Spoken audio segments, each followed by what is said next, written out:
All right, I'm ready. I can do this. It's time for a pretty big topic. It's time to talk about the development of gender identity. Why am I hesitating to start? Because, folks, this could be such a straightforward topic to teach about. But over time, this has become incorporated into political discussions and whatnot. And I will have students who try to argue with the science and the textbook on certain things. And I've gotten to a point where I'm kind of tired. Tired of just the simple struggle of trying to get students to accept that, okay, the science in the science textbook, psychology is a science, we have to gather evidence before we say stuff. I mean, we're not Freud. He wasn't a psychologist, by the way. All right, that's one of the reasons he couldn't be called a psychologist. He didn't do the thing that we have to do, where we have to have evidence. We have to conduct research. We have to base our stuff on science. All right, so now I got that out of my system. Are you ready to learn about sex and gender? I hope so. You can probably guess it's going to be more than one video, right? Yeah, of course you are. Okay, of course you know that. Okay, so where are we going to start? My students have a handout that is posted on the course online page through the university. And it's the handout on sex and gender.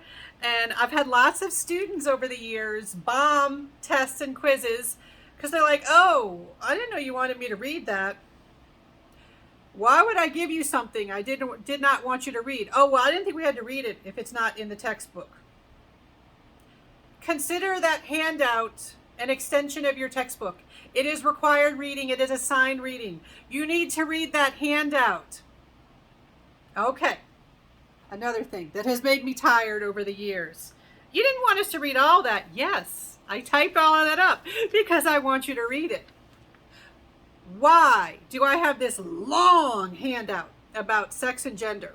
Because over the years, students have said things, they've asked things, they've put things on the test, they have argued with me in class to let me know that there is widespread misunderstanding and ignorance. Ignorance means lack of information. It's not like some people hear it as an insult. Ignorant means you are lacking information. I'm giving you information so you no longer have that void within your brain. And so a lot of students have misunderstandings or just lack knowledge about key terms and topics involving sex and gender. So before we talk about the development of gender identity, we got to talk about what gender is.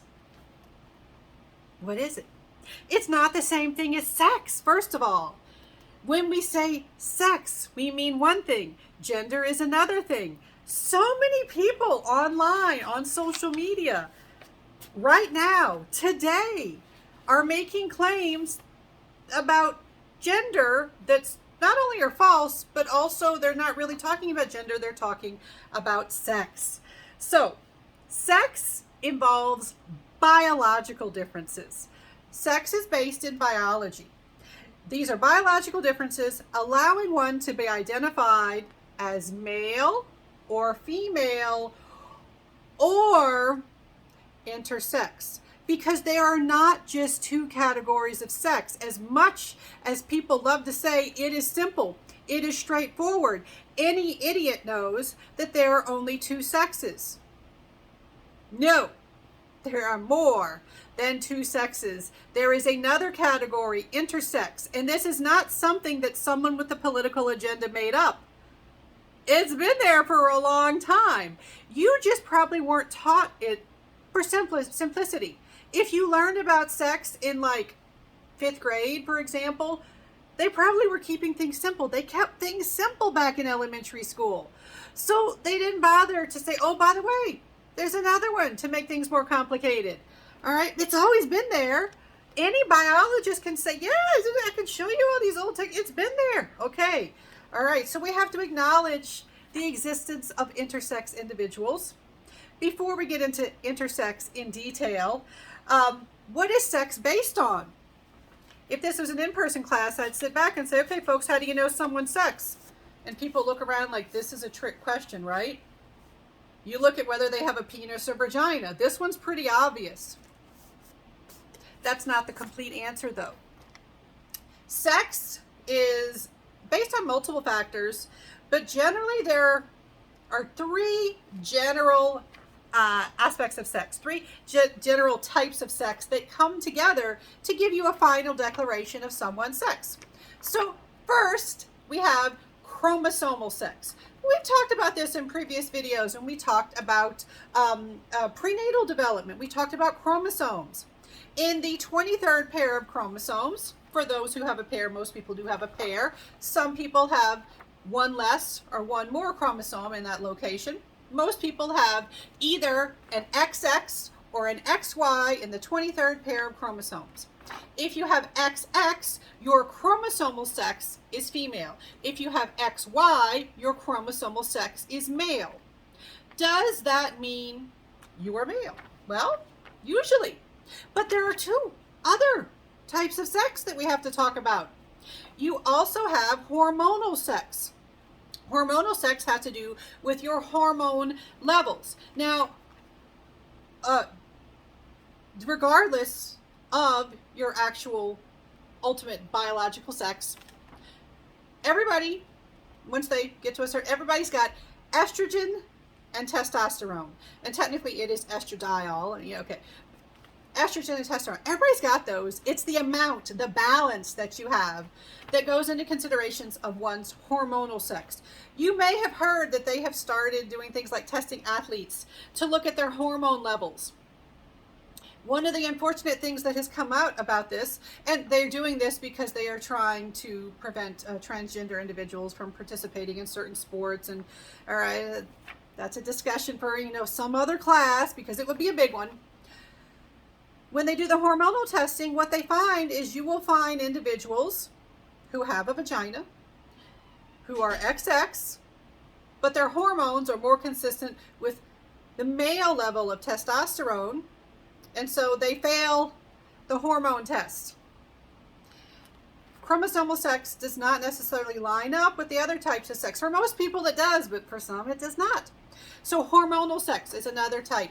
Another thing that goes into our consideration of saying this is what someone's sex is. Now, the third is the one that you're familiar with, reproductive or genital sex. Reproductive or genital sex has to do with your reproductive organs. Do you have ovaries, fallopian tubes, uterus, or do you have testes?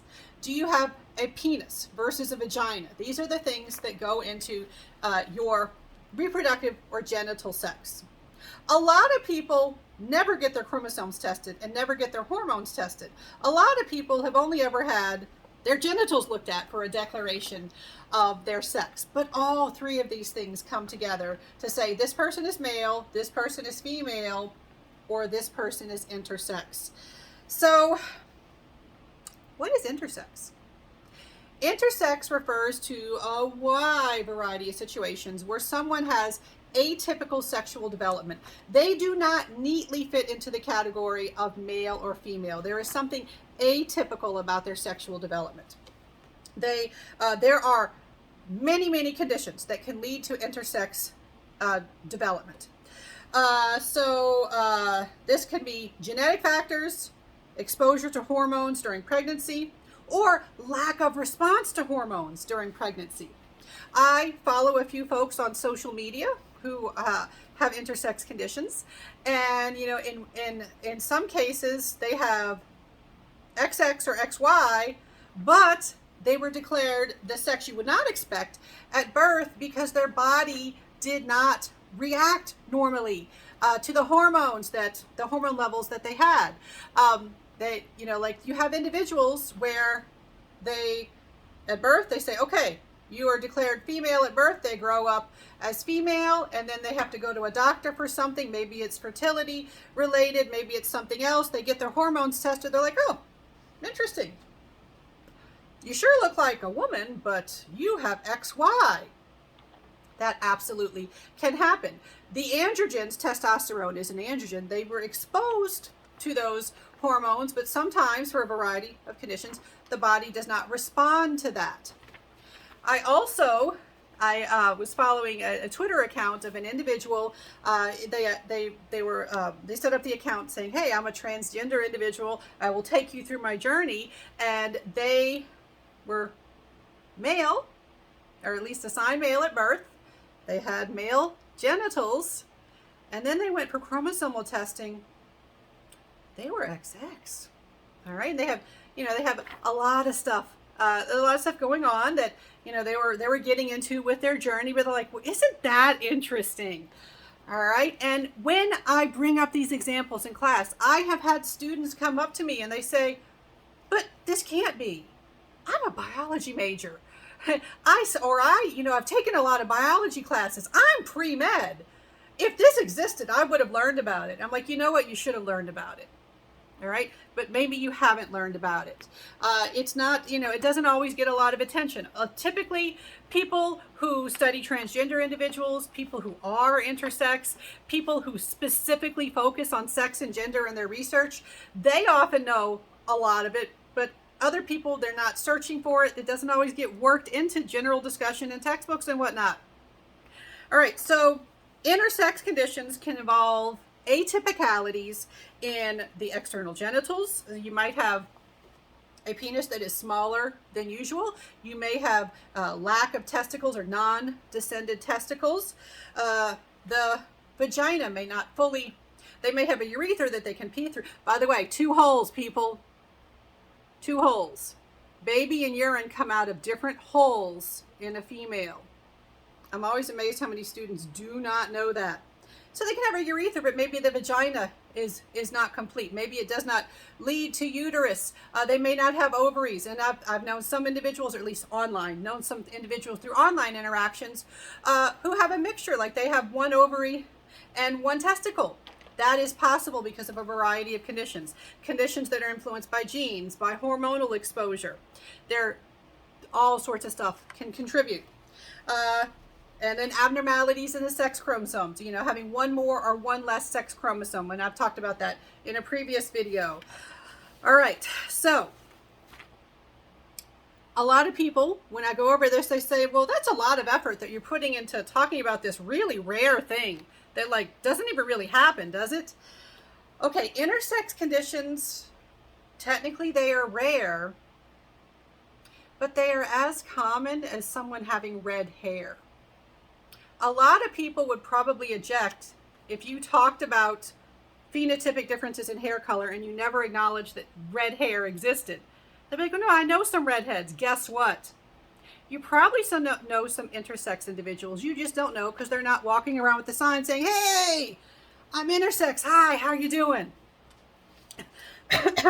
Some intersex individuals, depending on what sort of differences are evident, sometimes they are subjected to surgeries early on because parents get very upset by their intersex status and they want to pick a sex for them and make their body look like that sex.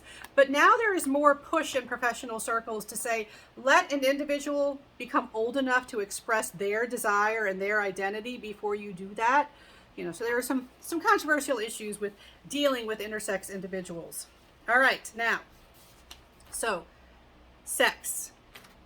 Just told you some things about sex.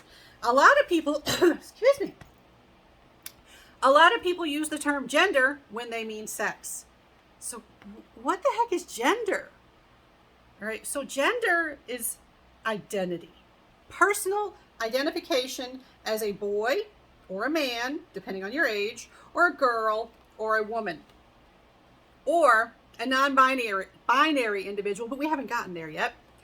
All right, and so this is based on internal awareness. Your gender identity is internal awareness of whether you feel masculine or feminine, and whether you can fulfill societal roles expected of men or women, and that is your gender role. Gender is a social construct. It's based on your society's norms about how men and women act and which one you identify with. It's not based on biology. A lot of people think it is because for most people, there is this lucky, privileged situation where the sex you are assigned at birth corresponds really well to the gender that people expect of you. Great. When that happens, you never question. And you never think to question the difference between the two. You often don't notice when you knew your sex or when you knew your gender. It was always easy for you. There are other individuals where it is not so easy. All right, we're going to talk about them too. Since gender and sex are not the same thing, when someone has a gender reveal party, and I'm not saying you can't have one of these, have fun with it if that's your thing. But if you have a gender reveal party, a genital reveal party as it often is, what should it really be called? It should be just be called a genital reveal party, or at least a sex reveal party. You don't know that person's gender until they are old enough to tell you their identity, to tell you their gender. So gender is complicated. Now, the next thing we got to talk about, and it's going to lead into a second video, but I'm going to end with an important distinction in definitions. We need to talk about the difference between cisgender and transgender identity. A lot of people who are cisgender get insulted when you use that term. I don't know if it's because, like, if they are a cisgender woman, if they get insulted because they think someone's calling them cis, like short for sister, or if they just don't like people throwing extra words at them. I don't know. But the official word for someone whose sex assigned at birth matches with the gender identity they adopt, like someone assigned female at birth who identifies as a woman, or someone assigned male at birth who identifies as a man, you call them a cisgender man or a cisgender woman. They're in the lucky situation where they don't have any conflict. They don't have to, fight for anything extra. All right. That is a correct term. People these days, I've seen this on social media this morning. People act like folks are just making these terms up. No, these are scientific terms. Cis and trans are used in other scientific disciplines. Cis meaning within, trans meaning across. That's the term. All variants of something get a label. The most common type of gender is cisgender. Just because it's the most common does not mean we don't need a label for it. Most of you are cisgender. Embrace it. It's who you are. It's not something you need to push back against. So, what's transgender? A lot of people think transgender means you've had some kind of surgery. No, not in the definition at all. A transgender individual. This is a term that applies to a diverse group of human beings whose gender identity, gender expression, or gender-related behavior does not conform to that typically associated with or expected of the sex that they were assigned at birth. You do not have to take hormones. You do not have to get surgery. You do not have to change your voice. You do not have to wear particular clothing to be transgender. Transgender is based on who you feel you are as a person. If your gender identity does not match the sex listed on your birth certificate, you are transgender. And sadly, in addition to transgender individuals having to fight for rights and not getting hate crimes and stuff like that, there's also a bit of gatekeeping. Like if someone is transgender, they were assigned male, and they're coming out, they're like, actually, I'm a woman, I'm a transgender woman. If they don't act feminine enough, people will gatekeep and be like, well, how come you're not wearing more makeup? How come you don't try to change your voice? That's not what makes you transgender. All right? Your identity makes you transgender. Well, if you're not getting the surgery, you're not really trans. Yes, you are. Right? The clothing, the surgery, the taking hormones, those are extra things that people do to affirm their gender, but they don't define their gender. More to come in another video.